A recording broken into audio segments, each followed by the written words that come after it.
Dieu. Voilà, la prière que nous venons de faire, je l'ai mise dans le cadre de l'ordre. Amen. Voilà, vous pouvez voir un peu mon son, il y a un peu d'écho en mes retours. Je l'ai mise dans le cadre de l'ordre, que les ténèbres se dissipent. Et dans les propos que je disais de la part du Saint-Esprit, c'est que la maladie même est un désordre. C'est un désordre corporel. Les blessures émotionnelles, les troubles, c'est une affaire d'ordre. Les choses sont désordonnées. Les choses ne fonctionnent pas comme elles auraient dû. Mais que dans le nom de Jésus, l'esprit de l'ordre divin, la présence de l'ordre divin soit manifeste dans ta vie, dans le nom de Jésus. Amen. Amen. Donne un bon amen. Donne un bon amen. C'est quoi notre thème?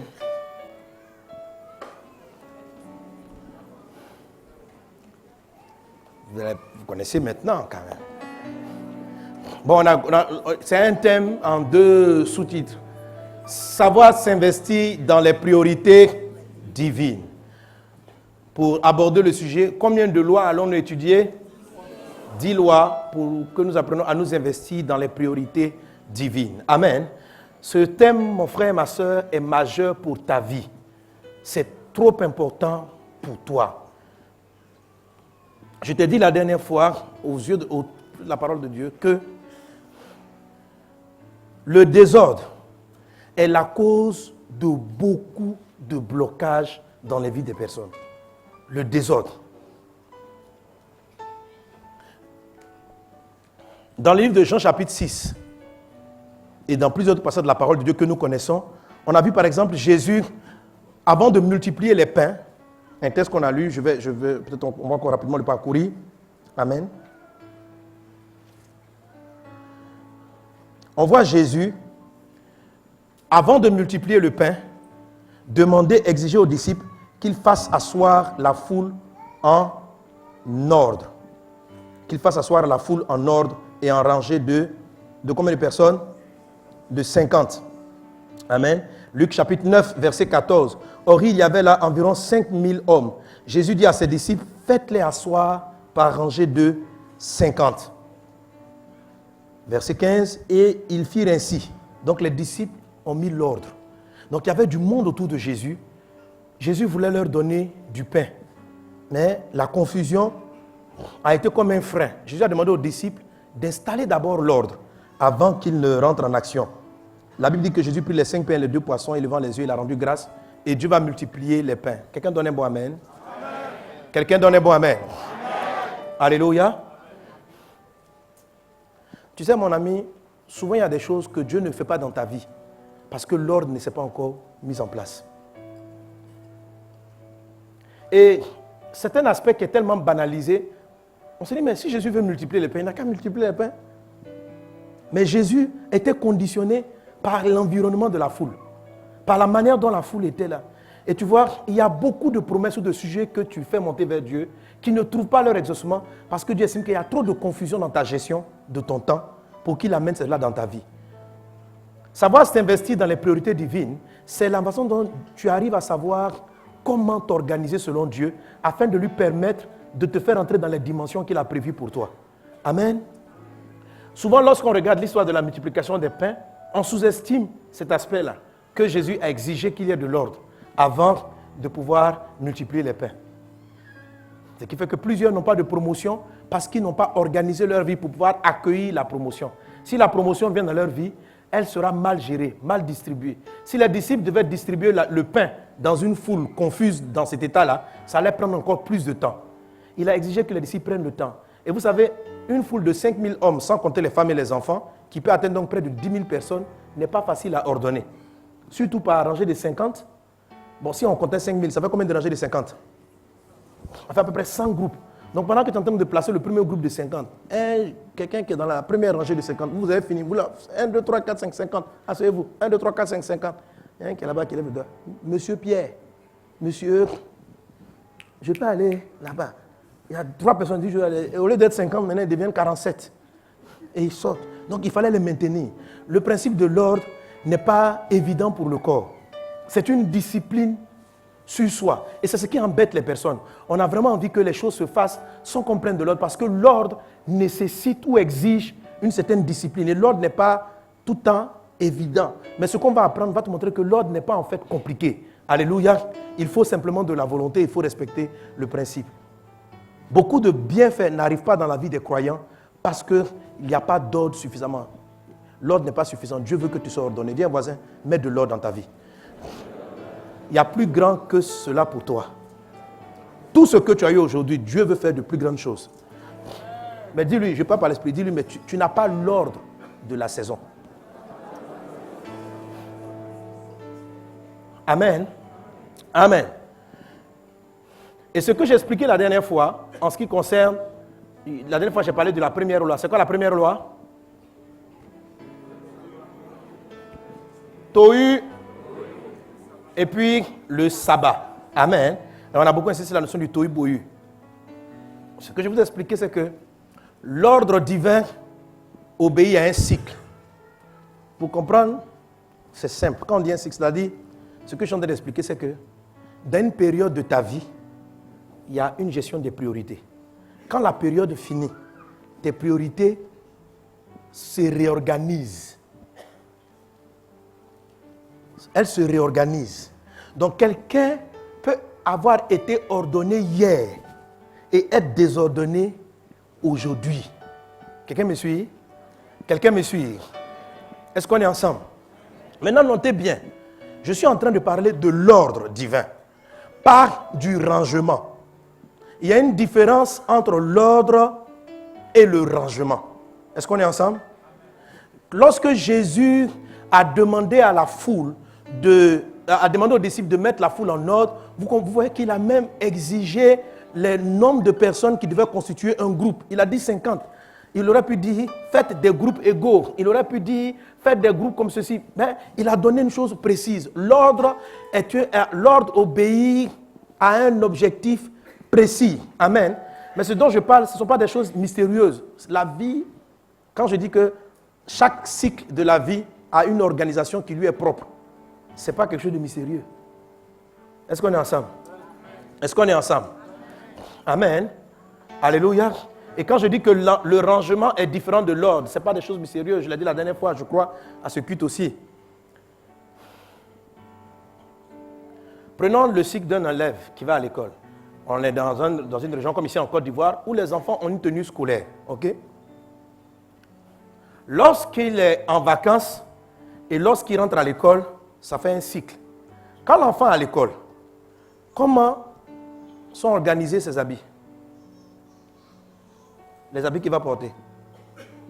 Si maman, tu fais le placard, si tu ranges les affaires, ok? Ce que j'appelle le rangement, c'est quoi? Les affaires sont repassées, bien pliées et puis déposées. Donc quand tu rentres dans la chambre de l'enfant, tout a une place. Et c'est bien plié, la chambre est propre. La chambre, on va dire la chambre est rangée. Mais est-ce que tu sais que la chambre peut être rangée mais être désordonnée? Le désordre, ça peut être quoi? Quelqu'un me suit? L'enfant va à l'école, il porte une tenue de couleur kaki. Il a ses habits d'école qui sont là. Il les porte tous les jours. Il va à l'école 5 jours sur 7. Maintenant, toi, la maman ou le papa, les habits de tous les jours, tu les mets au fond. Mais c'est plié, rangé. Et tu as mis les habits des vacances dessus. Lorsqu'on rentre dans la chambre, on voit que tout est plié et rangé. Mais est-ce que c'est ordonné?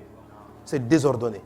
Parce que pour aller chercher les habits d'école, pendant qu'on est en saison scolaire, tu vas devoir fournir beaucoup d'efforts, aller soulever.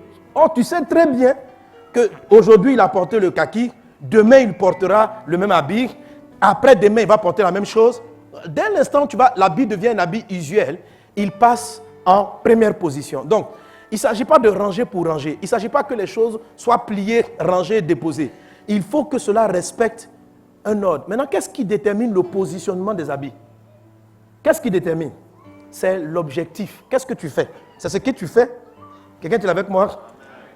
Le même habit, le même kaki ou bien le même habit scolaire que tu mets au-dessus, si tu gardes ce même ordre dans les vacances, c'est du désordre. Quelqu'un est avec moi? Ce qui était de l'ordre durant l'année scolaire peut devenir du désordre durant les vacances. Parce qu'en année scolaire, il ne va pas utiliser ses vêtements. Il faut les prendre et les mettre dans un autre endroit, les conserver jusqu'à la reprise de l'année scolaire. Est-ce qu'on me suit? Est-ce qu'on me suit? Il y a beaucoup de personnes qui ont une vie rangée. Et c'est très souvent ce qu'on rencontre dans le monde. Des gens ont une vie rangée. À 6 heures, à 5h45, il est réveillé. À 6 heures, il est déjà lavé, il prend son café. Si sa femme ou la fille de la maison a envoyé le café à 6h07, il se met dans une colère parce qu'il est réglé comme une horloge. 6 heures, il a pris le 6h05, il est 10, il est dans la voiture. Et il arrive toujours au bureau à l'heure. Quand c'est l'heure de la descente, il descend. Donc au travail, tout le monde, le monsieur, il est clair, il est rangé. Mais tu peux être ainsi et être profondément désordonné.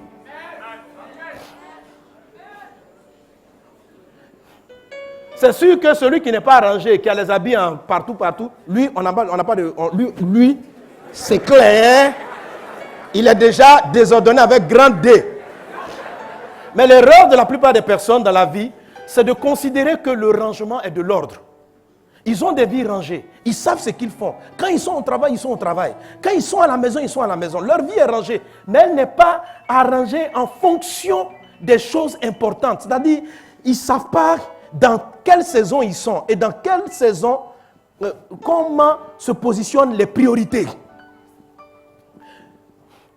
Je vous ai dit que ce qui fait la différence entre les pays sous-développés et les pays développés, ce n'est pas l'intelligence des individus. Sur le plan de l'intelligence, il est montré, nous le voyons clairement, que ce soit ceux de race, les jaunes, les rouges, les noirs, les blancs, on a pratiquement, amen, les mêmes niveaux de QI. Il y a des personnes brillantes dans certains domaines, d'autres qui le sont moins, et on les trouve partout.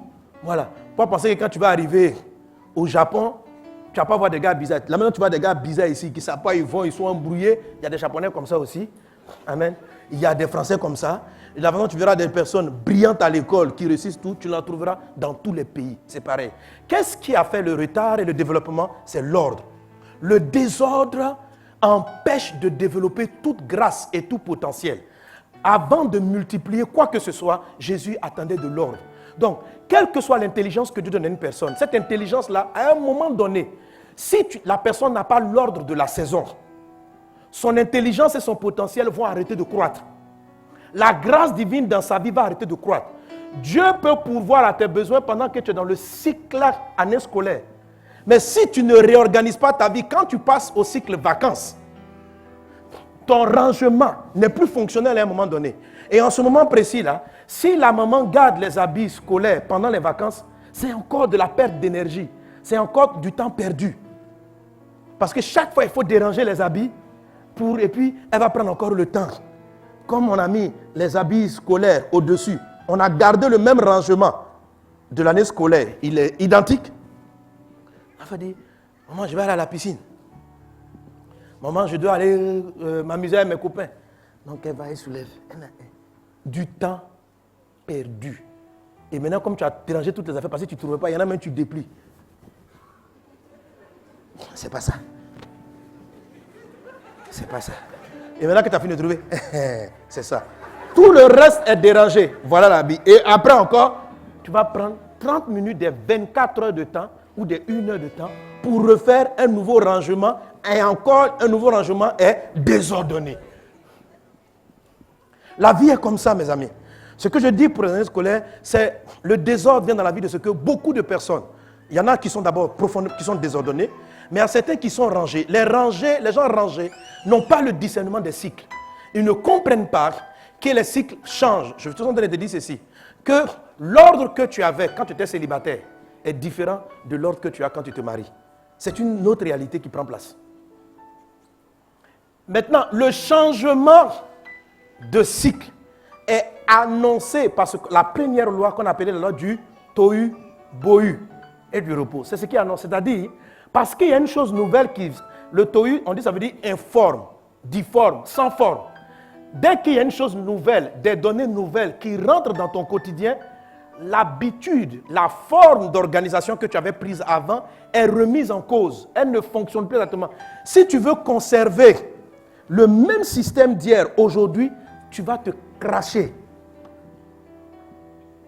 Tu vas t'épuiser. Tu vas te fatiguer et tu vas perdre du temps et tu ne vas pas atteindre tes objectifs. Et tous les problèmes que Jéthro a cités à Moïse en ce qui concerne l'ordre seront ton problème. Tu vas avoir des problèmes. Regardez par exemple, l'ordre divin encore tient compte non pas seulement des aspects physiques mais intérieurs. Je disais tout à l'heure que l'Occident devait son développement au fait qu'ils ont investi sur l'ordre. Mais leur erreur, ça a été de mal positionner les priorités. Qu'est-ce que je veux? Pourquoi je ne parle pas d'ordre? J'insiste plutôt sur s'investir dans les priorités. Parce que si la maman range les habits en fonction des priorités, elle a dit, ces habits seront ordonnés. Mais si tu fais un rangement sans les priorités, ça devient du rangement, ça ne passe pas à l'étape de l'ordre. Que l'ordre divin soit ton partage.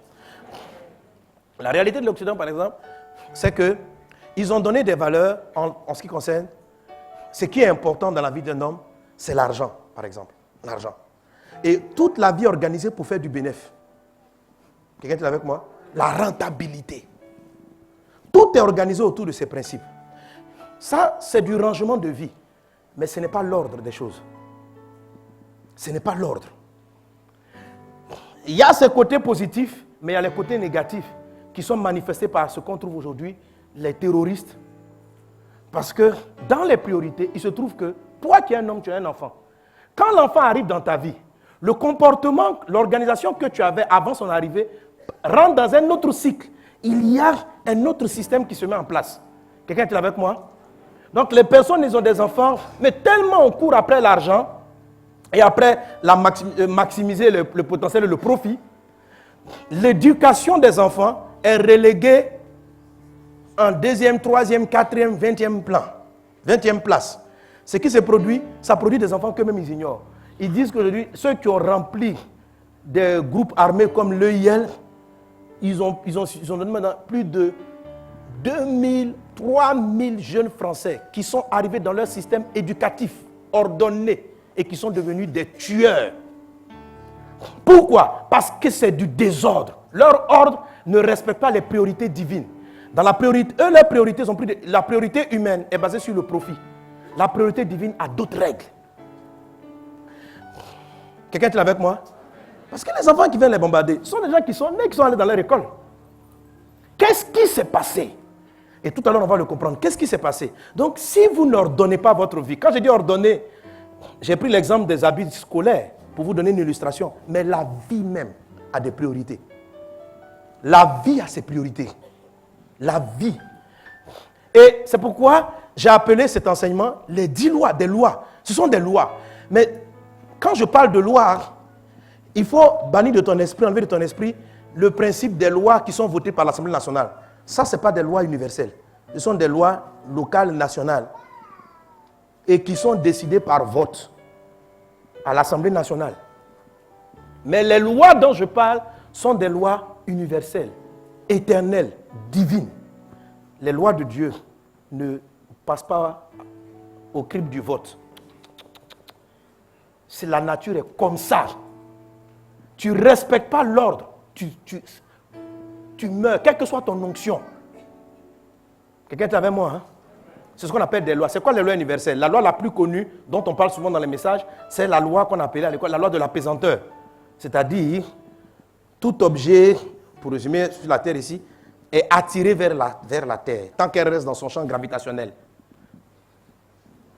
Bon, la loi, il y a beaucoup de... On peut rentrer dans tous les détails de cette loi-là. Mais, en gros, c'est ça. Si tu es là, si tu sautes, tu vas pas aller en haut, tu vas descendre sur la Terre. Là, la Terre va t'attirer. Ok. Madame, est-ce que ça dépend de ta vie de prière? Est-ce que ça dépend de la pitié? Non, c'est une loi. C'est ce qu'on appelle une loi. C'est-à-dire que même si tu pries, même si tu jeûnes, tu aimes Jésus, mais tu vas à l'hôtel Ivoire et tu sautes. Frère, c'est une loi. Tu vois, ce n'est pas une affaire. On ne peut pas s'asseoir sur la loi de la gravitation et puis dire, bon, à l'Assemblée nationale, faisons un vote. Est-ce que la loi de la gravitation nous plaît? On dit non, votons. Qui ne veut plus la loi? Moi, pourquoi pas? Mon enfant et moi, frère, la loi. Donc quand je parle de loi 1, loi 2, je ne suis pas en train de parler des lois de l'Assemblée nationale. Je parle des lois qui régissent l'univers. Les choses avec lesquelles, la manière dont Dieu a fondé le monde. Et souvent, donc, dans les principes, on vote des lois comme par exemple, les gens on vote maintenant, un homme peut coucher avec un homme. Ça, ils ont voté. Mais ce que ça va entraîner, ils vont le voir. Non, ils vont le sentir. Ils vont le sentir en live. Ils vont le sentir, ils vont le sentir. Ils vont le sentir. Ils vont le sentir. Les adoptions, on dit des couples, des gars ils vont adopter. On dit non parce que ça nous plaît, que nous on aime ça. Frère, aimer. Mais Dieu n'a même pas besoin de venir parler. Il a établi ses lois. Elles sont inamovibles. Elles sont inamovibles. Est-ce qu'on est ensemble? Et ce sont cela, ces lois. Je vous ai dit que les lois divines ont un code. Le code comment? 12, 70. Mais on peut dire aussi 12, 7. Parce que le 70 là, c'est en fait 10 fois 7. 10 fois 7. Mais 7, pourquoi 10 fois? Pourquoi on utilise souvent 70? Parce que c'est pour dire que le 7 là est cyclique. La notion de 10, c'est pas du cycle. Et ces lois 12-70 là, c'est d'elles dont je suis en train de parler. Mais je n'ai pas envie qu'on fasse des calculs mathématiques ici. 12 plus 7 égale frère. Parce qu'il y a des gens, il y a des frères très spirituels qui aiment les chiffres. Jésus est né à telle date. Si tu fais 12 plus 12, ça fait ça. Frère. Si quelqu'un vient t'embrouiller avec ces calculs, il faut dire mon ami, pardon, attends, je vais prendre la Bible telle qu'elle est. Et je ne vois pas vu Jésus assis à ses disciples. 12, tu as vu, non. Si je fais 42 plus temps. Je suis né à telle date, là où le soleil est arrivé, frère. C'est un fardeau que Jésus ne nous a pas donné. Amen. Mais seulement, je vais t'expliquer que l'univers est basé sur ce code de 12-70. Jusqu'à présent, je sais que je n'en saisis même pas encore la portée, mais toute la parole de Dieu est écrite là-dessus. Le monde, c'est une loi universelle. Comme on avait la musique. La musique que vous entendez, elle est organisée. Elle est organisée en 7 notes majeures.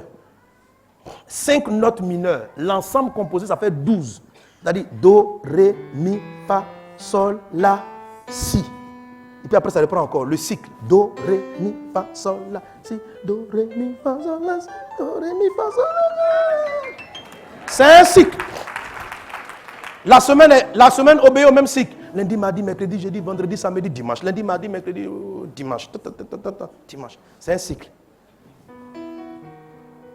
C'est un cycle. Un cycle. Et vous avez donc le code du 12, qui fait les 12 mois de l'année, les 12 notes générales du piano, c'est pas ça? Ah non, il y a 12, non? Quand tu comptes les majeurs et les mineurs, là, ça te fait 12 en tout. 12 tonalités. Donc toute la musique s'organise à partir de là. Le temps, la gestion du temps est organisée sur la loi du 12-7. 12 mois, 7 jours de la semaine. La journée, c'est 2 fois 12. 12 heures de jour, 12 heures de nuit. 12-7, 12-7, 12-7, 12-7. C'est ce qu'on appelle le code 12-70. Quelqu'un est avec moi? Les couleurs, les codes, tout c'est là-dedans. Même lorsque Jésus a multiplié les pains, lisez l'histoire. Il a fait façon la ranger par 50. Mais lorsqu'il a fini, première multiplication des pains, il est resté 12 paniers. Deuxième multiplication des pains, il est resté 7 paniers. Et la Bible insiste. Et il y a un passage où Jésus dit, quand j'ai multiplié les premiers pains, il leur pose, combien de paniers avez-vous ramassé? Ils disent 12. Il leur pose encore la question. Quand j'ai fait le deuxième miracle, combien de paniers avez-vous ramassé? Ils disent 7. Et puis il leur dit, n'avez-vous toujours pas compris? Et puis ils sont passés à un autre sujet. Amen. Il a insisté pour dire, le reste là, c'est un message. C'est un message. Ok. Maintenant, il ne faut pas trop te chauffer le cerveau. 12-7. Il y en a qui aiment ce genre de mystère. Revenons sur terre avec des choses très concrètes et très simples. Amen, amen, amen. Ok, c'est juste pour dire que quand Dieu allait créer le premier cycle des 7, la terre commence par du désordre. Le tohu-bohu. Donc la confusion apparaît dans ta vie dans un premier cycle. Et le repos finalise un cycle. Ça commence donc du sabbat, du tohu-bohu au sabbat. Amen. Donc ta vie s'organise. Maintenant, si tu ne prends pas, tu ne mets pas de l'ordre, ta vie va rester en mode tohu-bohu et tu ne vas pas avoir de repos. Parce que le repos a été créé. Quelqu'un me suit? C'est Dieu qui a dit que la lumière soit. Il n'est pas resté comme ça et puis un coup, tout était fini. Chaque jour, il y avait une discipline. Et toute la création, c'est de l'ordre. La Bible dit, Dieu dit que la lumière soit. La Bible dit, il sépara. L'ordre, c'est de séparer les choses. Il sépara la lumière avec les ténèbres. Tout est ordre. Deuxième jour, les eaux d'en haut, les eaux de bas, il sépara. Il sépara. Il crée. Les eaux se sont retirées pour laisser la terre. Il sépara. Ça veut dire, il met de l'ordre. Il a mis de l'ordre. Il a mis de l'ordre. Et après, il est rentré au repos. Et le cycle reprend. Quelqu'un est avec moi? Si vous n'écoutez pas, si vous ne suivez pas le principe du cycle, c'est-à-dire aujourd'hui, votre vie peut bien fonctionner, tout fonctionne bien pendant que vous êtes fonctionnaire. Il y a un cycle nouveau qui va prendre place. Il faut faire très attention. Amen. C'est l'ordre qui a marché hier ne marchera pas forcément aujourd'hui, mais que cette parole-là te donne la grâce. Ce qui fait que quelqu'un avec le Christ, avec le Seigneur, peut être brillant à l'école, mais dans la vie, totalement rater son destin. Quand il commence à travailler. Un homme de Dieu, une femme de Dieu peut avoir une grande vie de prière, mais lorsqu'elle rentre dans le cycle où les enfants apparaissent, elle peut totalement clouer sa vie spirituelle. Parce qu'elle a raté un cycle. Donc il y a des gens qui ne se retrouvent pas après le tohu-bohu du mariage. Même le mariage est une bénédiction, mais c'est un tohu-bohu. Il y a des nouvelles données. Oui, ta vie était organisée en mode célibataire, c'était un cycle. Maintenant, un coup, ta vie est organisée à deux. C'est un nouveau cycle. Nouvelle forme, tohu. Difforme, déforme, tohu. Quand les enfants arrivent, c'est un autre cycle. Bohu, tohu, tohu, bohu. Dieu te donne l'ordre divin dans le nom de Jésus. Alléluia. Alléluia. Alors maintenant, donc, le principe, une fois que vous comprenez que c'est une affaire de cycle, dis avec moi un cycle. Un cycle. Tu me dis c'est un cycle qui dure combien de temps? Ça, personne ne sait. Moi, je dis c'est un cycle de 7 temps. Pas de années, pas 7 ans, pas 7 années. 7 temps, T-E-M-P-S, 7 temps. Un cycle dure 7 temps. Le problème, c'est les musiciens qui peuvent comprendre. Un cycle dure 7 ans. Maintenant, le truc, c'est que c'est Dieu qui a la mesure. Il peut faire pac, pac, pac, pac. Il peut faire pac, pac, pac. C'est-à-dire, toi, ton temps, là. Quand il y a certains sons, de son tohu-bohu à son repos, ça va te faire ka, ka, ka, ka, ka, ka, ka, ka. Quand vous écoutez la musique, il y a ce que vous appelez le métronome, là, qui marque le temps. Parce que Dieu danse la musique avec toi à son propre rythme. Donc, un cycle dure 7 temps. Maintenant, la durée des temps, là, ça c'est dans les mains de Dieu. Donc, il y a pour certains, c'est comme ça.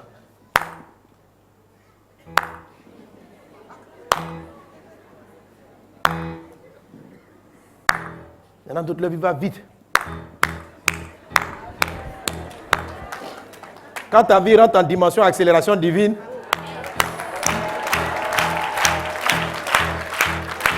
amen. Que ta vie rentre en dimension accélération divine au nom de Jésus. Alléluia. Alléluia. Donne un bon amen. Donne un bon amen. Amen. La deuxième loi, alors ceci étant, vous comprenez, la deuxième loi, maintenant on va savoir comment je m'organise dans un cycle. Si vous comprenez le principe de l'organisation des cycles, d'abord il faut l'admettre. Il faut que déjà dans ton esprit tu comprennes que la façon dont tu t'es ordonné à telle période, quand tu étais élève, c'est pas pareil. Il faut comprendre. Une fois que tu as accepté ça, c'est très facile. C'est la première loi. C'est un cycle de temps qui part d'une confusion, d'un désordre, parce qu'il y a de nouvelles choses, à un repos. C'est fini. Une fois que j'ai ça, mais c'est moi qui travaille à l'intérieur du cycle pour que, effectivement, à la fin du cycle, je me repose. Si je ne travaille pas, je serai en mode confusion jusqu'à la fin d'un cycle et un autre cycle va reprendre. Maintenant, pendant la période, on a parlé d'ordre. L'ordre a une priorité.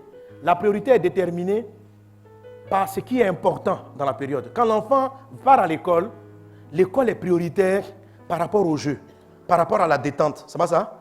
Donc, comme l'école est prioritaire, les habits et les effets scolaires prennent le dessus. Quand il arrive en vacances, le repos et la relaxation sont prioritaires. L'enfant, les parents vont le faire étudier quand même pendant les vacances, mais ce n'est plus prioritaire parce que ce qu'on va prioriser, c'est la détente, c'est le repos, c'est la récupération. Quelqu'un est-il avec moi? Quelqu'un est-il avec moi? Donc c'est la récupération parce qu'on a changé de cycle. Et c'est pareil pour la vie. Maintenant, dans chaque cycle, comment est-ce que je détermine la valeur de ce qui est premier, la valeur de ce qui est secondo? Amen. Donc le primo, le second, etc. Comment est-ce que je détermine ces choses-là?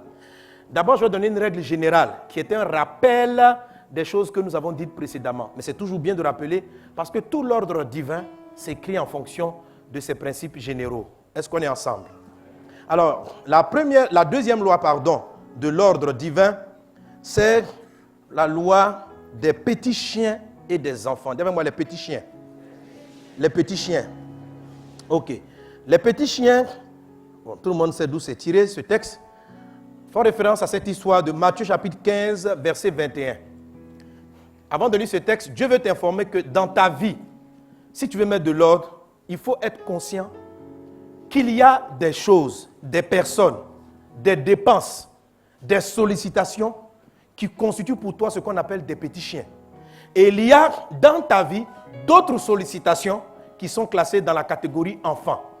Le désordre, c'est l'art de mélanger, c'est l'art de prendre des petits chiens pour des enfants et des enfants pour des petits chiens. Là, mon petit chien. Et je vais t'apprendre à ce point-là qu'il y a aussi des gros chiens. Le texte n'est pas de gros chiens, mais il y a des gros chiens. Dis-moi, gros chien, va-t'en au nom de Jésus. Matthieu chapitre 15, il a dit, Jésus étant parti de là se retira dans le territoire de Syrie et de Sidon. Et voici une femme cananéenne qui venait de ces contrées et lui cria, aie pitié de moi Seigneur, fils de David, ma fille est cruellement tourmentée par le démon. Verset 23, il ne lui répondit pas un mot. Et ses disciples s'approchèrent et lui dirent avec instance, renvoie-la, car elle crie derrière nous. Amen. Première pause à ce texte, à ce niveau. Donc Jésus est abordé par une femme cananéenne. Elle n'est pas israélienne. La dame sollicite Jésus. Viens, j'ai un problème, Jésus, écoute-moi, écoute-moi, écoute-moi. Mais on voit que Jésus ne s'occupe pas d'elle. Or, Jésus a le pouvoir et la capacité de guérir le malade. Mais on remarque que Jésus a une attitude très particulière. Il dit rien. Ce que Christ nous apprend, c'est que il y a des sollicitations qui sont dans vos cordes. C'est-à-dire, il y a des gens qui viennent te demander de l'argent dont tu disposes. Mais, ce n'est pas parce que quelqu'un te demande de l'argent et que tu as cet argent que tu vas forcément lui donner. Jésus, écoutez, ce n'est pas une manière de tolérer la méchanceté. Frère, parce que quand j'arrive à ce niveau, les méchants se réjouissent. Mon ami, la méchanceté mène en enfer. S'il te plaît, je ne parle pas de la méchanceté, je parle de l'ordre. La méchanceté est du désordre. C'est du désordre. Les méchants vont prendre le prétexte. Chaque fois quand tu peux dire, mon ami, dans la vie, il faut voir les choses, tout doit être ordonné. Les méchants, ils aiment l'ordre, mais ils aiment c'est leur ordre dont ils parlent. C'est un rangement et puis c'est méchant. Il n'y a pas d'amour là-dedans, c'est pas bon. Ça, c'est diabolique. Hein? Comme le monsieur dont le pasteur a tendance à parler hier. Un monsieur méchant, un chrétien. Il avait une voiture, tellement il aimait sa voiture. Peut-être qu'il trouvait que ses enfants n'étaient pas trop propres. Donc il ne voulait pas que ses enfants montent dans la voiture. Quand il va à l'église, lui seul il monte, il arrive, les autres viennent à pied. Un méchant. Et il est là à l'église comme ça. Et dans son témoignage, il dit, histoire vraie, hein? Quand le monsieur est décédé, le monsieur est mort, les gens, avant qu'on ne ferme le cercueil, les enfants ont dit, s'il vous plaît, on nous dit quelque chose. D'abord, ils ont dit, quand il est mort, les enfants, à la maison, ils étaient soulagés. Oui, c'est triste. Elle dit, c'est triste, mais les enfants, c'est comme s'il était méchant. Et pendant qu'il était, ils ont dit, les enfants ils ont mis le cercueil ouvert, ils sont venus, ils ont pris le trousseau de clés de la voiture. Ils ont dit, pendant qu'il était vivant, on ne monte pas dans sa voiture. C'est pas maintenant qu'il est mort. Il a refusé qu'on peut monter. Qu'il aille avec sa clé, sa voiture, au ciel. Demande, Dieu va montrer ça à Dieu là-bas. Un méchant. Mais qu'elle allait voir, non, vous ne montez pas dans ma voiture parce que le jour où vous allez être propre, je vais vous faire rentrer. Ça veut dire que tu es méchant, tu parles comme ça. Il y en a, ils sont méchants, ils n'aiment pas donner. Ça, c'est pas bien. Ils vont prendre. Le pasteur dit que tout doit être précis. Tout doit être précis. Frère, je ne parle pas de la méchanceté. Si tu veux être méchant, il faut te repentir. Il ne faut pas mélanger les messages des gens. Amen. Voilà. Mais quelqu'un qui comprend la nécessité d'aider les autres, de faire du bien à son prochain. Même lorsque tu décides de faire du bien, tu dois être ordonné. Si tu ne mets pas l'ordre, le bien que tu fais ne va pas te revenir en faveur. ça va te créer des problèmes. Ça veut dire, l'argent part, l'argent ne revient pas. Dieu ne multiplie pas tes biens. Dieu ne te fait pas progresser. Et tu ne comprends pas. Pourtant, tu aides tout le monde, tu aides les gens. Il y a des gens qui voient, ils sont gentils, ils sont altruistes, mais leur vie n'avance pas. Leur vie n'avance pas parce qu'ils sont désordonnés. C'est du désordre dans leur gestion. Il faut faire attention à cela. Quelqu'un est-il avec moi? C'est ce désordre-là qui a tué beaucoup de pasteurs. Il veut prier pour toute la terre. À quel que soit l'heure, pasteur, j'ai mal aux oreilles. Donc, les gens, ils veulent les pasteurs gentils. Non. Non. Parce que si on a besoin, ton téléphone doit être toujours ouvert. Ça, c'est du désordre. Donc même si on a besoin de toi, à 3h33, moi, je dis, frère, je ne suis pas Dieu. Quand c'est l'heure de dormir, écoutez, Jésus était ordonné. Jésus, à l'heure de dormir, il dormait. Non, mais je vais vous apprendre ça. Jésus, quand c'est l'heure de dormir, il dort. Jusqu'à la tempête souffle, il dort. Le vent, il dort, frère. Il dort. Le désordre, amen. Il y a des gens qui disent qu'ils dorment là. C'est comme, souvent en Afrique, dire dormir là, c'est comme une faiblesse. Donc on dit non, moi je ne dors pas, je ne dors pas. Tu es désordonné. On a besoin de se reposer pour récupérer. Jésus dormait, la tempête, jusqu'à les disciples sont venus le réveiller. Même si on est concentré dans la vie, on leur dit, ne t'inquiètes-tu pas de ce que nous périssons. Jésus les a criés, pourquoi vous me réveillez? Est-ce que le vent même qui est là, est-ce qu'il lui-même il pense qu'il peut me tuer? Donc il a dit à la tempête, tais-toi. Bon, je ne sais pas, je crois qu'ils sont arrivés. Sinon, il allait dormir encore. Frère. Amen. C'est de l'ordre. Moi, je ne dormais pas. Je pensais que non, je priais. Quand c'est l'heure de dormir, tu pries. C'est du désordre. Maintenant, Dieu peut te faire prier la nuit à l'heure de dormir. Quand il y a des fois, il faut veiller. Si à l'heure de la prière, la nuit, tu dors, c'est du désordre. Mais je vais t'apprendre comment ça fonctionne. Ça marche. La parole est très simple. Alléluia. Alléluia. Donc la deuxième loi que tu dois comprendre, c'est la loi des petits chiens et des enfants. Donc cette dame-là dit à Jésus, elle appelle Jésus. Jésus dit, d'abord Jésus n'a pas répondu. Ce sont les disciples qui ont insisté pour dire, maître, chasse la dame, elle nous fatigue. Parce qu'eux-mêmes, ils ne sont pas arrivés à la mettre dehors, à la chasser. Et c'est là que Jésus va dire ceci. Il ne répondit pas un mot. Il lui dit avec instance, renvoie-la. Il répondit, je n'ai été envoyé qu'aux brebis perdues de la maison d'Israël. Alors on voit que Jésus avait des priorités. Il dit, madame, certes vous avez un problème, mais vous êtes cananéenne. Moi, ma mission, c'est les brebis perdues de la maison d'Israël. Vous voyez comment Jésus savait se focaliser. Ce n'est pas parce que j'ai de l'argent que je vais donner à tous ceux qui m'en demandent. Je dois savoir c'est qui mes brebis perdues de la maison d'Israël. Non, c'est bon, ce n'est pas la maison d'Israël, c'est ta maison. De la maison de qui? Donne ton nom. Qui sont... Et comment? Bon, chacun prend son nom.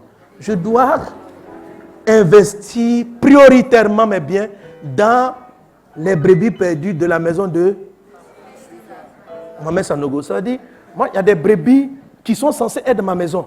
Ça veut dire des gens que je dois gagner. Des gens que Dieu m'a appelé à aider. Qui ne sont pas tous là. Ils sont perdus. Et Dieu veut que je prenne mon temps pour aller les chercher. Maintenant, toi, tu veux me solliciter.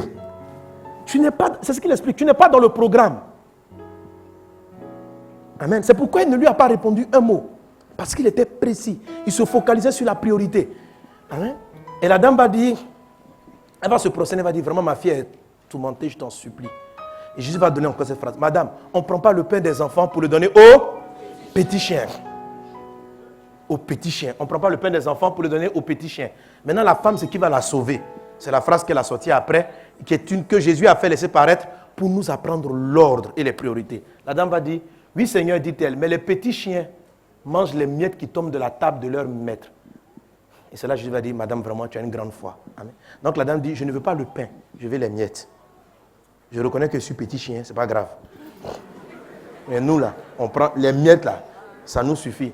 Mais les miettes de Jésus, frère. Amen. Les miettes. Jésus n'a même pas eu besoin de se déplacer. La miette seulement a guéri sa fille à la maison. Ça, c'est les miettes. Amen. Amen. Mais Jésus nous apprend une grande leçon. C'est que Jésus nous montre qu'en fait, ce n'est pas qu'il ne veut pas qu'on aide même ceux qui ne sont pas de la maison d'Israël. ceux qui ne sont pas de ta maison, Dieu veut aussi que tu les aides. À la fin, la fille a été guérie. Mais pourquoi Jésus a tardé ainsi? Parce qu'il voulait nous apprendre quelque chose. Que si tu te focalises sur l'essentiel que Dieu te donne, ta vérité présente, même ce qui n'est pas ta priorité, Dieu va laisser des miettes et ça va leur faire du bien. Tu n'as pas à te soucier pour tout. Soucie-toi de ce qui est nécessaire et aie confiance en Dieu pour ce qui n'est pas la priorité. Parce que ce qui n'est pas la priorité, même les petits chiens, il faut qu'ils mangent aussi un peu. Sinon, ils vont tous mourir, c'est pas bien. Quelqu'un est avec moi? Mais il ne faut pas prendre le pain des enfants pour le donner aux petits chiens. Quand tu le fais, c'est du désordre. Est-ce qu'on est ensemble? Est-ce qu'on est ensemble? Les petits chiens, qui c'est? Ce sont les sollicitations légitimes. C'est-à-dire des gens ont des vrais problèmes qui viennent à toi. Et tu as peut-être le temps. Et c'est quoi le pain? Le pain, c'est ton temps, c'est l'argent. En fait, c'est toutes les ressources que tu as. Malheureusement pour les hommes, ou bien je dirais heureusement, Dieu nous a donné à tous des ressources limitées. On ne peut pas donner à tout le monde à la fois.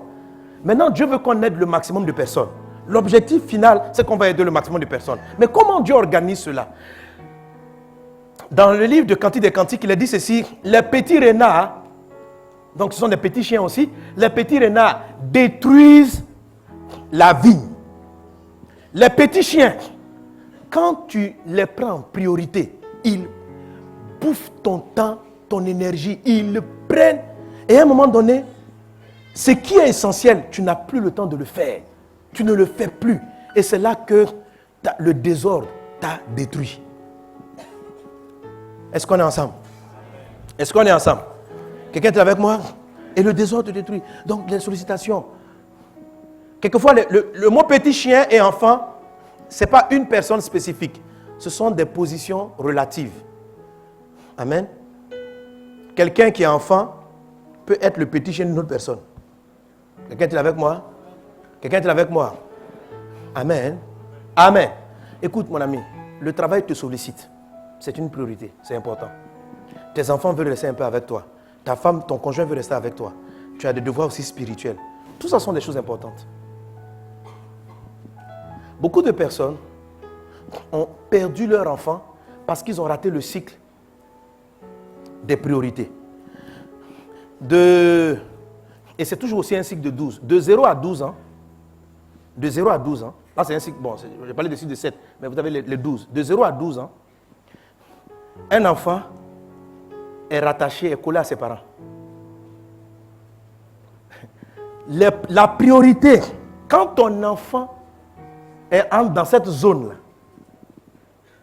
ne t'amuse pas. Il faut savoir que trouve du temps pour lui. Parce que c'est pendant cette saison, dans cette vérité, ce cycle-là, l'enfant est collé à toi. Quand tu es là, tu dis, donne-moi le nom de l'enfant. Oti, on va aller au supermarché. Oui, maman. Oui, papa. Il te accompagner. Quand il va passer 12 ans, veux-tu m'accompagner? Non, il est sur ses jeux. Il a envie d'aller voir ses camarades. Il y a le moment où il est collé à toi. C'est un cycle. C'est le cycle que tu dois investir. Si tu n'as pas respecté la priorité divine d'investir dans sa vie, en ce moment-là, il va prendre. Et c'est ce qui se passe avec l'Occident, c'est le désordre. Tout le monde a la priorité, faire le profit, faire du profit. Papa travaille, maman travaille, tout le monde rentre tard. Donc les enfants ont été éduqués et formés dans des centres dits spécialisés. Quels centres spécialisés? Ça forme des terroristes. Quand même. La France, vous dites pays développé, vous envoyez à l'EIL plus de 2000 à 3000 personnes qui ont grandi dans votre système. Quel désordre! Quel désordre! Les enfants ont tout, ils ne sont pas dans des pays où on a faim. Dans nos pays, là, on devient braqueur parce qu'on a faim. Eux là, ils n'ont pas faim. Ils ont l'école. Ils ont des prises en charge sociales. Donc, il a tout ça. Et puis, il dit, lui va tuer. Frère, le désordre. Parce qu'on a amené les parents à s'occuper d'autres priorités. Tout est sur le profit, le profit. Donc, leur vie est organisée, rangée, mais avec des mauvais sens de priorité. Donc, dans la saison, il faut investir dans l'enfant. Les gens sont obligés de se détacher parce que le plus important, c'est amener la nourriture à la maison. La nourriture physique et la nourriture émotionnelle. Et l'encadrement de l'enfant. Et l'observation de l'enfant. Et l'éducation de l'enfant. Après, maintenant, on est surpris. On dit, il ne faut pas les bombarder, sinon ils vont revenir dans notre pays pour nous faire du mal. Mais c'est vous qui les avez créés. C'est votre organisation qui les a créés. La loi divine, vous allez la payer cash. Tu sautes du toit, tu vas comprendre qu'il y a une loi qu'on appelle la pesanteur. Tu négliges les cycles de Dieu. Tu vas sentir. Mais ils le sentent. Le monde est en train de le sentir. La plupart des enfants qui explosent là, ils n'ont même pas vu le 11 septembre 2001. Ils n'étaient même pas là. Non, ils ne savent même pas. Eux se le sont fâchés. L'Occident nous crée des problèmes. Ils t'ont créé des problèmes comment? Toi, tu étais à l'école, on t'a nourri, ils t'ont créé quelques problèmes. Donc lui, il se lève. Ils sont mauvais, on va les détruire. Pourquoi? Parce qu'on a laissé sur l'ordinateur des choses. Aller prendre des éducations, les gens l'ont formé. Mais pourquoi maman n'était pas là pour regarder ce qu'il regardait? Parce qu'elle était au travail. Pourquoi elle était au travail? Parce qu'elle cherchait l'argent. Donc elle n'a pas eu le temps. Donc elle n'a pas vu arriver. Le jour, il était là à côté pour dire, maman, il y a un monsieur qui a dit sur Internet, il faut faire ceci. Il n'y avait personne à qui parler. Il a demandé à un camarade qui est bandit, Il a dit, voici, c'est ça la vérité même qui est là.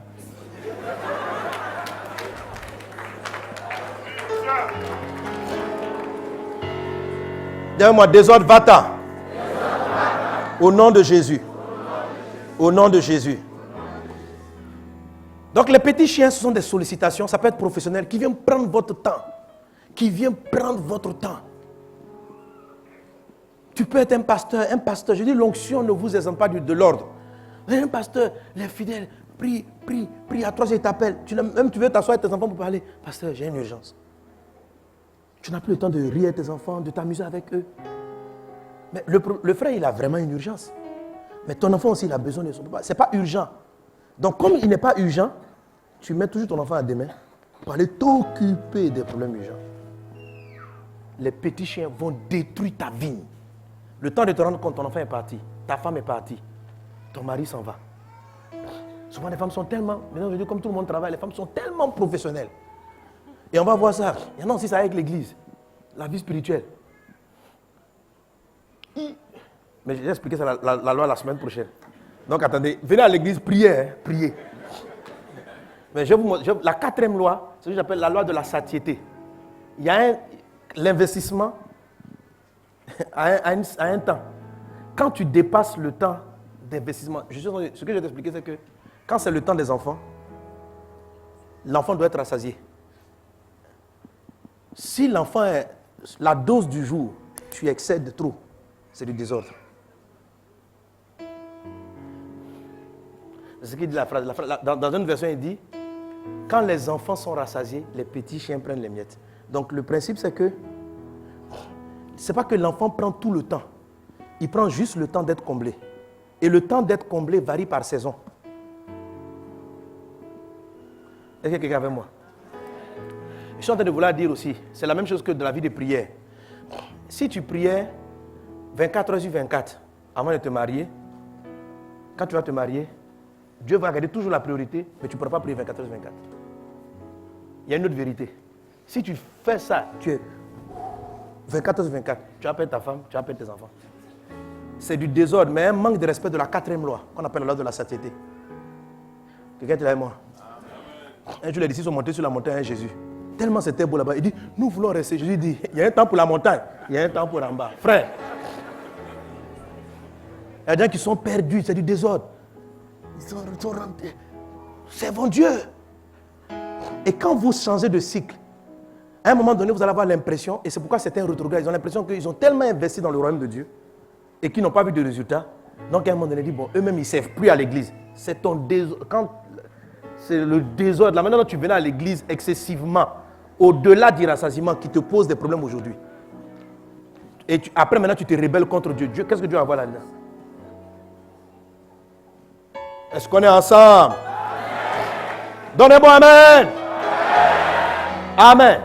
Il ne faut pas prendre ça pour ne pas servir le Seigneur. Quelqu'un est là avec moi? Maintenant, il y a les gros chiens. Les petits chiens sont les petites sollicitations légitimes. Les gros chiens, bon, les gars, donnez-moi l'image des petits chiens d'abord. Je ne sais pas pourquoi, mais les petits chiens, à l'écran. Vous allez laisser mes petits chiens. Voilà les petits chiens. Les petits chiens, ce sont les chiots.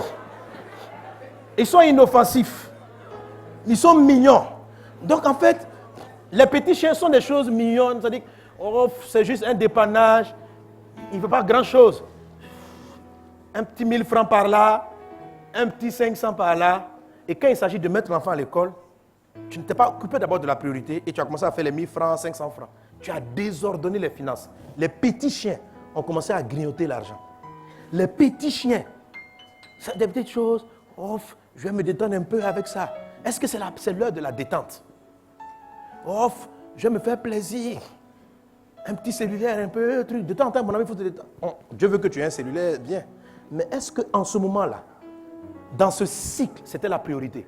Je ne suis pas contre les appareils. Vive les appareils. Alléluia. Mais, si tu ne connais pas les cycles, tu vas prendre l'argent, quand tu vas le mettre là-dedans, tu crées du désordre dans tes finances. Et ce désordre-là, ça va se cumuler en dette.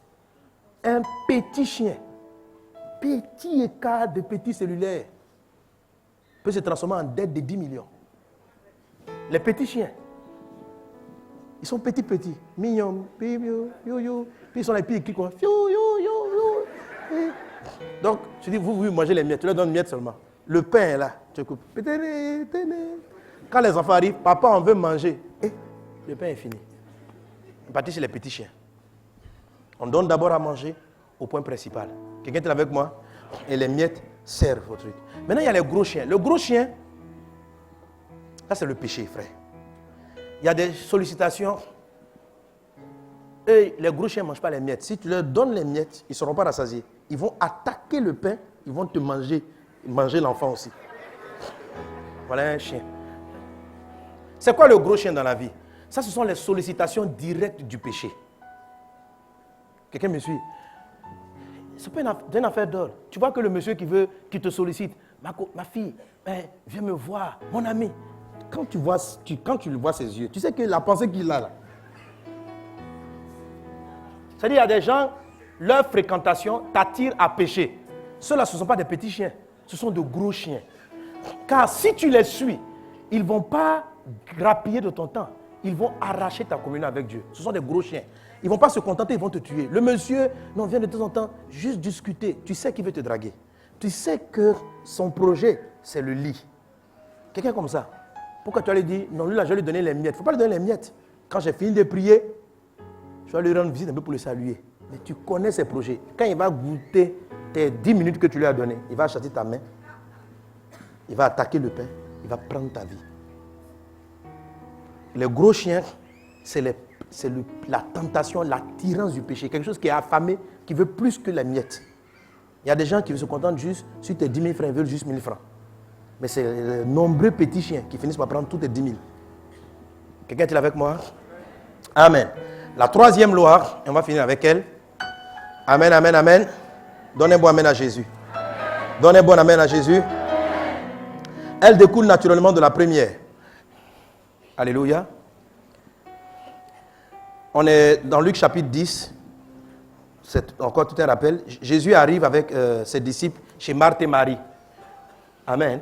La troisième loi, c'est ce qui ne sera pas ôté. Dis avec moi, ce qui ne sera pas ôté. Amen. Donc c'est cette règle-là principalement qui t'aide à reconnaître qu'est-ce qui dans ta vie que Dieu considère comme un enfant, qu'est-ce que dans ta vie tu dois considérer comme un petit chien. Si tu comprends la troisième loi, tu peux arriver à savoir que telle sollicitation, même professionnelle, sociale, familiale, les parents t'appellent pour des besoins. En tout cas, les petits chiens ne disparaissent pas. Ils seront toujours dans ta vie. Il faut juste que tu apprennes à les discipliner et à focaliser l'essentiel sur les enfants et permettre aux petits chiens de prendre les miettes. Si tu comprends ça, c'est déjà essentiel. Maintenant, qui est enfant, qui est petit chien? Le défi vient là. La troisième loi nous aide à comprendre. Et les autres lois que je vais aborder par la suite vont nous donner de mieux discerner qui est enfant, qui est petit chien dans toutes les circonstances. Amen. Donc, Jésus arrive donc chez cette personne et il se met à prêcher. Marie écoute le message de Jésus. Marthe, la grande sœur, est en train de faire la cuisine et préparer toutes choses. Elle vient dire à Jésus, mais Seigneur, regarde ma sœur. Là, comme on peut avoir le texte à l'écran, s'il vous plaît, pendant que je parle. La grande sœur vient dire, mais Marthe, occupée à divers soins domestiques, suivant, dit, Seigneur, ne te fait-il rien que ma soeur me laisse seule pour servir? Dis-lui donc de m'aider. On avance. Le Seigneur lui répondit, Marthe, Marthe, tu t'inquiètes et tu t'agites pour beaucoup de choses. Une seule chose est nécessaire. Dis avec moi, une seule chose est nécessaire. Marie a choisi la bonne part qui ne lui sera point ôtée. Donc, qui ne lui sera pas ôtée. Jésus dit, c'est ce qui est la bonne part. La bonne part, c'est ce qui ne sera pas ôté. Donc, Jésus dit, une seule chose est nécessaire. Marie a choisi la bonne part, ce qui ne sera pas ôté. Donc, Marthe avait beaucoup de choses à faire. La majorité d'entre nous, on aurait réagi comme Marthe. Jésus, on l'aime bien, même si Pasteur Sanogo vient chez toi, tu vas faire comme Marthe, en tout cas. Si je commence à prêcher, que je t'ai surpris, que tu n'as pas le temps de te préparer, tu vas t'occuper de faire la cuisine pour que je mange quelque chose, c'est pas ça? Préparer au moins. Donc Marthe est partie s'occuper des soins parce que Jésus vient d'arriver. Jésus vient d'arriver. Vous voyez, nous tous, dans le fond là, quelque part, on donne raison à Marthe. Mais c'est le réflexe de l'âme et c'est le réflexe de la chair. La chair ne peut pas faire la volonté de Dieu.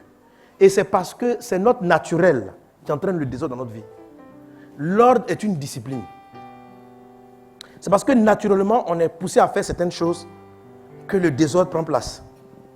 Donc, naturellement, Marthe a fait comme chacun d'entre nous. Elle est plutôt allée s'occuper des soins pour recevoir Jésus. Donc, c'était tellement...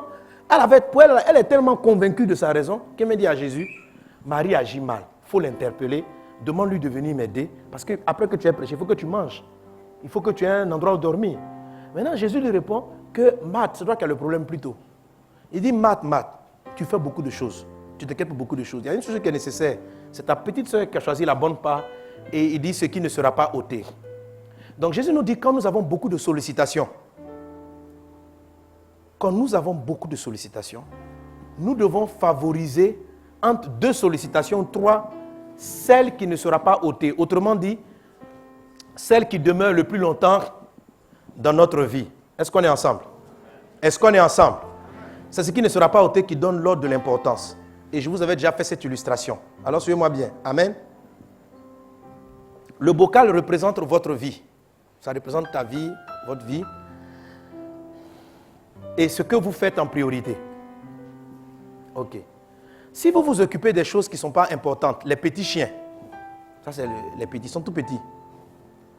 Que vous allez rendre visite, vous faites plein de petites choses, plein de petites bonnes choses. Mais qui ne sont pas les plus importantes de votre vie. Vous voyez, si je remplis le bocal de sable, que je prends les balles, je ne peux plus les faire rentrer. La balle représente ce qui est important. Amen. Je suis en train de classifier, dans tout ce qui arrive dans votre vie, il y a certaines choses qui sont importantes, d'autres le sont moins, ainsi de suite, ainsi de suite. L'ordre divin, c'est, la priorité divine, c'est de commencer par faire ce qui est important, pas ce qui est secondaire. Alors, si je fais ce qui est moins important, en termes de taille, le sable est moins gros, est moins grand que la balle ou que la bille. Le sable est moins important. Si je remplis ma vie d'activités qui sont du sable, quand je vais vouloir faire ce qui est important, je ne pourrai pas le faire parce que ma vie est déjà pleine. Mes 24 heures ont déjà été occupées. Amen. Maintenant, voilà ma vie encore. Si par contre, ma priorité, c'est d'abord les choses qui sont les plus importantes. Donc, les balles, en l'occurrence, ici sont les balles. Donc, je remplis ma vie, je rassasie mes enfants, je rassasie ma vie de balles. Je remplis. Je fais d'abord ce qui est important. Si c'est la prière, je prie d'abord. Si c'est m'occuper de mes enfants, je fais ça d'abord. Voilà. Quand j'ai fini, c'est ce que Jésus dit. Si tu fais ce qui est important, tu as toujours les miettes. Ce qui est moins important va trouver de la place. Entre les billes et puis le sable, qui est plus important? Les billes. Ok? Donc je ne mets pas d'abord le sable. Je renverse les billes.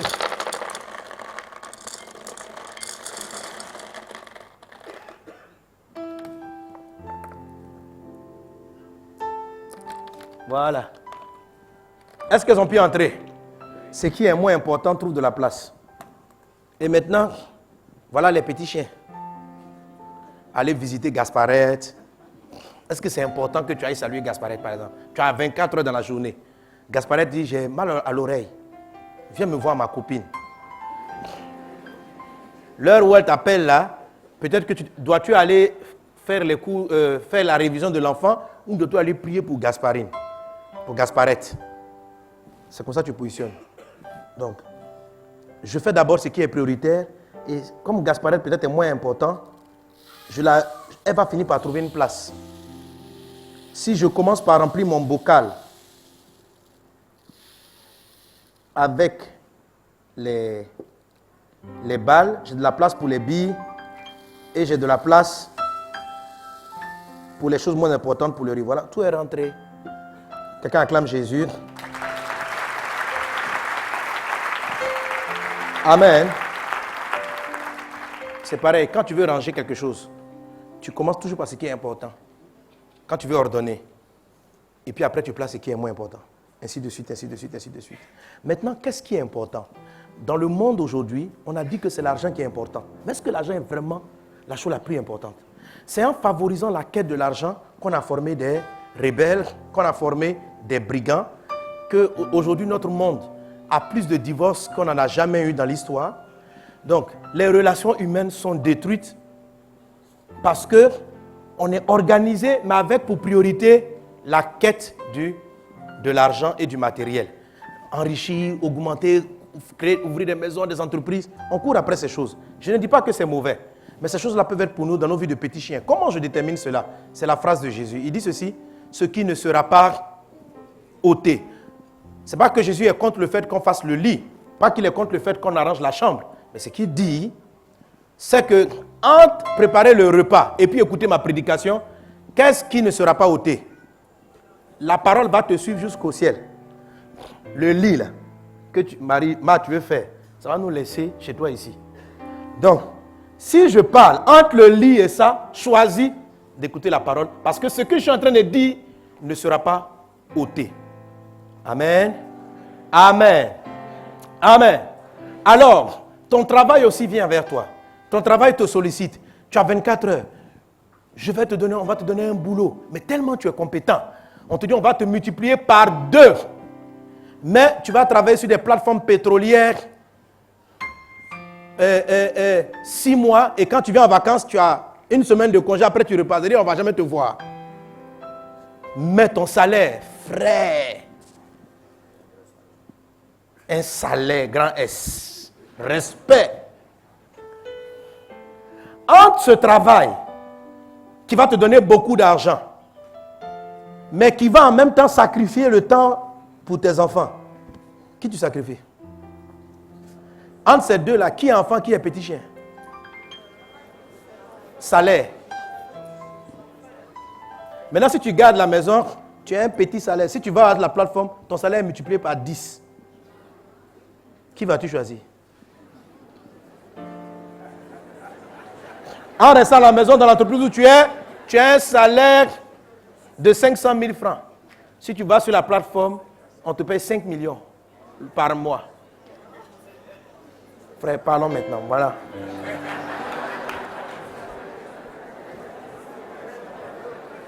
Voilà l'ordre.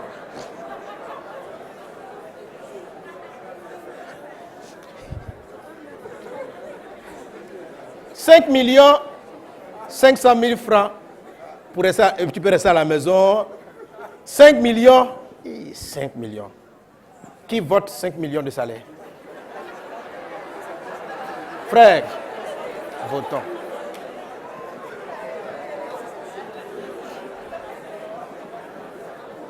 Est-ce qu'on est ensemble? Si tu choisis 5 millions, c'est du désordre. La majorité aurait fait cette erreur. Tu vas avoir ton salaire. Les gens vont t'épuiser. Regardez, écoutez.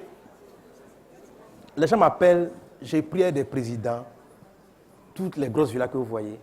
Vous rentrez dans la maison, vous voyez la douleur, le malheur. Les gens ont sacrifié leur famille pour être dans des avions, ministres, Et tu n'es jamais à la maison, tu es occupé, busy. Quand tu vas arriver à la retraite, ils vont venir comme ça te remercier. Merci pour tes bons et loyaux services. Vos droits à la retraite. Et puis ils vont t'oublier. Et en ce moment-là, toi qui étais toujours occupé, tu arrives maintenant, tu es vieux, tu es sur ton rocking chair. Les enfants, saluez un peu votre papa. Mon frère, tu as fait 15 ans de fonction. Tu ne les appelles pas. Tu n'avais pas le temps. Tu étais toujours busy. Ton salaire t'a été ôté. L'affection avec laquelle tu vas partir à la fin de tes jours, tu l'as sous-estimé. Ton travail te sera ôté. Tes enfants vont rester. Et quand ton salaire partira, tu vas sentir. Tu vas sentir. Le travail a amené plusieurs personnes. Je n'ai pas dit qu'il ne faut pas travailler. Mais je suis en train de dire, entre le travail et la famille, le travail est petit chien. Si tu t'amuses à perdre ton couple pour le travail, tu vas le payer cash. Et ce jour-là, tu vas regretter. Et Dieu ne va pas bénir ta vie. Tu travailles, mais Dieu ne va pas augmenter. Tu ne vas pas avoir la promotion qu'il te faut. Si tu choisis Dieu, je vous donne le témoin, j'ai un frère, je vais le faire venir ici. On lui a proposé, c'est pas quel type de salaire, pour qu'il laisse sa famille au Canada et qu'il aille au Congo. Il dit, lui, sa famille et Dieu, là, c'est prioritaire. Ce n'est pas discutable. Donc, ils ont fait jusqu'à... Tellement ils le voulaient. On lui a dit, bon, tu seras la seule personne. Tu travailles 3 semaines. Et puis, tu as 2 semaines pour aller rester ta famille. C'est le monsieur qui a plus de vacances que tout le monde. Il est tout le temps avec sa famille. Parce que c'est ce qu'il a exigé. Il dit, on ne badine pas avec sa vie spirituelle. On ne badine pas avec sa famille. Si vous me voulez, prenez-moi. Sinon, laissez-moi avec ce que j'ai. Mes amis, j'ai vu que quand il y a l'ordre divin, Dieu vous multiplie. La société, c'est Canal+, ils ont accepté de le prendre. Il dit, lorsqu'il est arrivé au pays là-bas, dans le petit temps qu'il a pour travailler, la main de Dieu est descendue. Ce qu'on appelle la multiplication. Il a fait passer leur chiffre d'affaires de 600 000 $ à plus de 60 millions par an. C'est-à-dire, jusqu'à le PDG en Europe de Canal l'a fait venir. C'est qui ce monsieur? On n'a jamais vu une telle croissance. Veux-tu être manager des managers? Veux-tu? Il a eu une intelligence divine. Pourquoi? L'ordre divin. L'ordre divin amène le ciel à venir. Ne cours pas après la vanité. Respecte les choses de Dieu. Dieu va t'élever. Mais sinon, tu priorises mal les choses. Entre le travail et les enfants, le travail est petit chien. Quelqu'un est avec moi? Pourquoi? Parce que le travail, on part à la retraite. Et les enfants restent avec nous. Entre les enfants et puis ton conjoint. C'est une loi, on peut voter. Hein? Qui vote? Les enfants sont plus importants que l'épouse, que le conjoint. Ceux qui votent les enfants, levez la main. Élection. Ceux qui votent le conjoint supérieur est plus important. Bon, comme vous connaissez le message. Oui, la réponse était simple. Mais ce désordre est la cause de divorce et de troubles dans les foyers. Parce que les gens ne comprennent pas le théorème de Jésus. Le théorème, Jésus dit, ce qui doit être fait, c'est ce qui ne sera pas ôté. Donc, réfléchis toujours en mode, qu'est-ce qui ne sera pas ôté? Les enfants, ils sont là, ils sont importants. Ils sont les enfants. Ils ont besoin du temps. Mais, à un moment donné, ils vont grandir. Ils vont se marier. Et ils te seront ôtés. La personne qui va rester avec toi, c'est ton conjoint. Si à cause de l'arrivée des enfants dans votre vie, vous avez sacrifié. Parce que quand vous commencez à avoir des enfants, c'est différent. Il y a le cycle où vous êtes couple à 2. Il y a le tohu-bohu qui arrive quand vous commencez à avoir des enfants. Ça dérange votre temps. Donc vous êtes dans un nouveau cycle. Vos priorités vont changer. Il faut faire très attention. Les enfants ne doivent pas devenir plus importants que ta femme. Quelqu'un est avec moi? Si tu sacrifies vos moments de plaisir personnel et vous êtes là, les enfants, quand le mari veut te toucher un peu, mais dis à tes enfants, ils m'ont fatigué toute la journée. Toute la journée. Oh. Tu vas sentir. Amen. Le mari, tu arrives. Où mais le mari est trop avec les enfants. À un moment donné, quand les enfants partent, beaucoup de couples divorcent avant 5 ans, après 5 ans de mariage. Ce sont les jeunes couples immatures. Mais il y en a beaucoup qui décollent après 30 ans. Parce que les enfants prennent à peu près 30 à 35 ans de votre vie. Le premier, il va quitter vers 25 ans. Le deuxième, il est né 3 ans après, ainsi de suite. Donc, après 30 ans, vous êtes marié à 20 ans. Quand vous avez 60 ans, ceux-là, tous sont partis. Ils vous ont été ôtés. Et vous restez. Vous avez fait 30 ans sans développer votre relation. Sans apprendre à vous connaître. Alors, le monsieur, ils sont vieux dans leur couple, ils découvrent qu'ils ne se connaissent pas. Il est tous à la télé. Madame, elle est là. Donc, du coup, comme elle a concentré sa vie sur les enfants, elle va essayer de se rattraper sur ses petits-enfants. Mes enfants, envoyez les petits-enfants à la maison. Non, non, c'est bon. Tu as éduqué tes enfants, gloire à Dieu, gloire à Dieu. Amen. Maintenant, tu as ton mari. Vous ne vous connaissez pas. Désordre. Qu'est-ce que tu as fait en priorité? Tu as favorisé ce qui a été, ce qui allait être ôté, au détriment de ce qui allait rester. C'est ce qu'on appelle du désordre. L'ordre divin, c'est que malgré la présence des enfants, j'ai du temps pour mon conjoint. Parce que lui, il va rester dans ma vie. Amen. Après avoir placé mon conjoint les balles de tennis, j'ai du temps pour les enfants. Ils vont trouver leur place au milieu. Et puis, j'ai du temps pour les Gasparettes. Elles trouveront aussi leur place. Quand j'ai de l'argent, il y a quelque chose dans mon argent pour ma relation avec mon conjoint. Pour notre plaisir. Parce que nous, on va rester ensemble après le départ des enfants. Les enfants, ils vont partir, ils vont se marier. Et quand on va les appeler, tu vas vouloir t'immiscer dans leur couple. Ils m'ont dit, maman, je ne suis plus l'enfant. Laisse-moi gérer mes problèmes. Et c'est là que tu vas te rendre compte qu'ils ont été ôtés. Donc, celle qui ne te sera pas ôtée, il faut te concentrer. Alléluia. Vous allez rester ensemble. Amen. Amen. Donnez-moi amen. Est-ce qu'on est ensemble? Voilà. Maintenant, entre ton conjoint et puis Dieu. Quand on va mourir, on sera au ciel. Donc Dieu ne sera pas. Le conjoint sera ôté. Priorité première, la communion avec Dieu. Quand j'organise ma journée, 1, ta communion avec Dieu est la priorité. 2, ta communion avec ton conjoint. 3, ta communion avec tes enfants. 4, ton service dans la maison de Dieu. 5, ton service pour Dieu à travers ta profession. Dans tous les cas, on sert Dieu. Mais ta vie de prière, quand tu commences, Dieu d'abord. C'est pourquoi la Bible dit au commencement Dieu. Dieu est la source de toutes choses. Prends le temps avec Dieu. Amen. Maintenant, combien de temps tu dois prendre? C'est ce que je vais expliquer, la 4e loi. Et puis après, organise ton temps pour favoriser le développement de votre vie affective. Organise du temps aussi pour tes enfants. Et puis après viennent les autres choses. C'est pourquoi la Bible dit, cherchez premièrement le royaume et la chute de Dieu. Premier commandement, tu aimeras le Seigneur ton Dieu. Dieu est la première priorité. Parce que c'est lui qui sera pas ôté. Quelqu'un est avec moi? Donnez-moi amen à Jésus.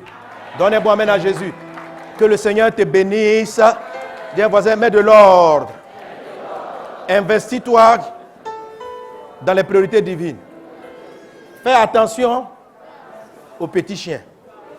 Donc, il ne faut pas penser que quand tu as compris, les petits chiens arrêtent de venir t'embêter. À tout moment, il faut de la rigueur.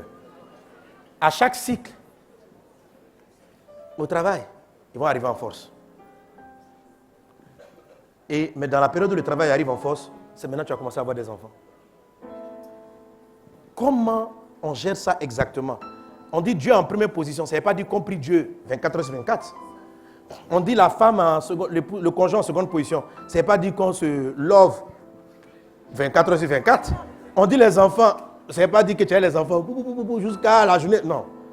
Il y a un temps, mais il y a une priorité dans le temps. Et quand tu positionnes les choses comme ça, ta vie va devenir radieuse. Ta vie sera épanouie. Mais vraiment, tu as investi sur le long terme. Amen. Et tu seras dans le repos. Si ces choses-là n'ont pas été dans ta vie, qu'il y a du désordre, le Seigneur te pardonne. Mais ce séminaire vient pour renverser et puis bénir ta vie.